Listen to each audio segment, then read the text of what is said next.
আমরা চলে গেছিলাম বাড়ির পাশের মধুমতি নদীতে গোসল করতে, কিন্তু গোসলে যাওয়ার জন্য নৌকাই পাচ্ছিলাম না। আর অনেক কষ্টের পর গোসলে যাওয়ার পর আমাদের কানের ভিতর চলে যায় পানি। তো তারপরে কি হলো আমাদের সাথে?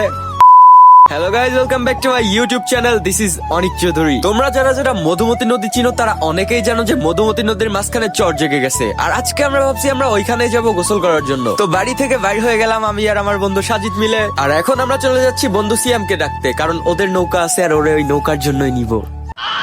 তো যাওয়ার সময় সাজিদ এমন ভাব নিচ্ছিল যেন ওর সামনে কয়েক কোটি মেয়ে দাঁড়িয়ে রয়েছে। তো তারপরে আমরা হাঁটতে হাঁটতে চলে এসেছি আমাদের বাড়ির সামনে। আর এখানে এসে জানতে পারি ও নাকি বাড়িতে নাই। আমাদের প্ল্যানের 12টা বেজে গেল। তো যাই হোক, আমরা যে করেই হোক যাবো আজকে ওইখানে। তো তারপরে আমরা খোঁজা শুরু করে দেই নৌকা কোথায় পাবো। আর সামনে যেয়ে দেখতে পারি ছোট ভাই হৃদয়কে। তো হৃদয় আমাদের বলে ও নাকি নৌকার ব্যবস্থা করে দেবে। আর আমরা যে দুইজন আছি আকাম্বার ডেকি, দুজনের একজনও নৌকা বাইতে পারি না। সো ওই আমাদের নৌকা বাইয়ে মাঝখানে নিয়ে যাবে। তো তারপরে চলে আসি আমরা নদীর ঘাটে। আর এইখান থেকে দেখতে পারতেছি দূরে ওই যে কালা নৌকাটা, ওইটাই আমরা যাব। তো সাজিদ নামাই দিছি কারণ ও লুঙ্গি পরা ছিল আর ও কেদার ভিতর নামলে কেদাই ডাবে যাবে, ও ডাববে না। তো সাজিদ এখন চলে যাচ্ছে নৌকাটা আনার জন্য। তো তারপরে ও নৌকা নিয়ে ঘাটে চলে আসে। আর এখন আমরা উঠে যাব এই নৌকাতে আরো 3 জন, একজন ক্যামেরাম্যান, একজন ড্রাইভার আর একজন হচ্ছে আমি। তো তারপরে আমি নৌকার উপর উঠে যাই এবং আমার হাতটা দিয়ে আমার ক্যামেরা মানে আমার সবকিছু মানে আমার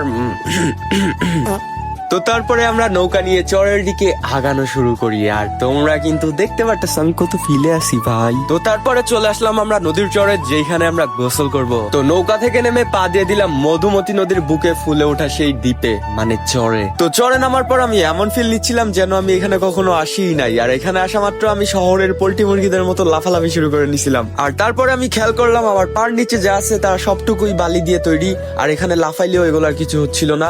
আর এখানে আমি দেখতে পাচ্ছিলাম একদিকে নদী আরেক দিকেও নদী, আর মাঝখানে কিন্তু ফুলে উঠেছে সেই দ্বীপ, মানে কি বলে এটারে, চর। তো লাফালাফি শেষে আমি আর সাজিদ শুরু করে দেই WWE চ্যাম্পিয়ন লিগের সেই ফাইটিং। তো ফাইটিং শেষে আমি ওকে পানি দিয়ে ভিজাই দেই। আর এই ভিজানোর ফিল ভাই তোমরা বুঝতে পারবা না যদি এটা তোমরা না করে থাকো। তো তারপরে পকেট থেকে বার করি সেই গুপ্তধন, না মানে এটা হচ্ছে শ্যাম্পু। এই শ্যাম্পু দিয়ে এখন আমরা করব কি, না মানে এই শ্যাম্পু দিয়ে মাথা পরিষ্কারের সাথে সাথে আমরা এটা দিয়ে মেকআপও করব এখন। তো লাফালাফি করে ডুব দেওয়ার কারণে আমার কানে চলে গেছিল পানি। ওই পানিটা বাইর করার জন্যই আমি লাফালাফি করতেছিলাম, বাট কাজ হচ্ছিল না। পরে সাজিদ আমার কানের ভিতর 1 ফুট পানি ঢুকায় দেয় আর তারপরে দেখি কাজ হয়ে গেছে। তো তারপরে আমরা শুরু করে দেই শ্যাম্পু দিয়ে মেকআপ করা। তোমরা হয়তো ভাবতে পারো এটা আবার কেমন মেকআপ, আসলে আমরা মেয়ে না, আমাদের একটু হইলেই হইলো। তো তারপরে এই মেকআপ নিয়ে একটু ফ্যাশন শোর মতো আমরা একটু হাঁটলাম, মানে জাউরামতি করলাম। আর জাউরামতি শেষে আমরা শুরু করে দিলাম দৌড়, বিকজ অনেক ঠান্ডা লাগতেছিল। আর দৌড়াতে আমরা চলে গিয়ে পড়লাম পানির ভিতর। তো ভাই আমি এখানে যতটুকু গভীর ভাবছিলাম অতটুকু গভীর না, দ্যাটস ওয়াই আমার তলানোরও কোনো ভয় ছিল না। তো তারপর আমরা পানিতে আর কয়েকটা ডুব দিলাম। আর ডুব দেওয়া শেষে আমরা দেখলাম এবার সাজিদের কানেও পানি ঢুকে গেছে। তো তারপরে আমিও সেম প্রসেসটা ওর উপর খাটালাম আর তারপরে ওর কানও ঠিক হয়ে গেল। তো তারপরে দেখি আমাদের অনেক ঠান্ডা লাগতেছে, দ্যাটস ওয়াই আমরা মাথা মুছতে চলে গেলাম নৌকা থেকে গামছা নিতে। তো গামছা নিয়ে আমরা শুরু করে দিলাম আমাদের মাথা মুছা। আর তোমরা তো দেখতে পারতেছো আমি এখানেও স্টাইল দেখাচ্ছি।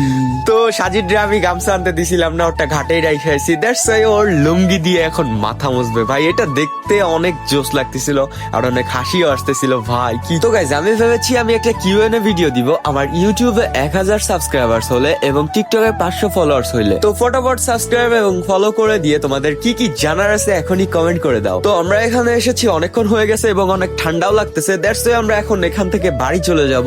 তো গাইজ দেখা হবে তোমাদের সাথে নেক্সট ব্লগে। ততক্ষণের জন্য সবাই ভালো থাকবা, সুস্থ থাকবা, আল্লাহ হাফেজ।